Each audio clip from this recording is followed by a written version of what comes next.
হযরতে আলী রাদিয়াল্লাহু তাআলা আনহু সম্পর্কে হাদিসে আসছে, যখন নামাজের সময় হয়ে যাইত তখন তার চেহারার রং বদলাইয়া যাইত, শরীরের মধ্যে কম্পন শুরু হয়ে যাইত।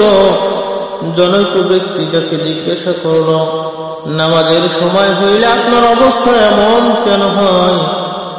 তখন তিনি জবাবে বলতেন, ওই আমানত আদায় করার সময় উপস্থিত হয়ে গেছে, যা আসমান জমিন কখনো বহন করতে পারে নাই, পাহাড় পর্বত বহন করতে পারে নাই, অক্ষম হয়ে গেছে।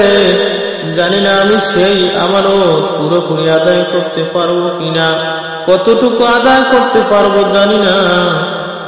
আজ আমরা মুসলমান, সেই নামাজ সম্পর্কে কোনো চিন্তা নাই, কোনো ফিকির নাই, সম্পূর্ণই আমরা উদাসীন।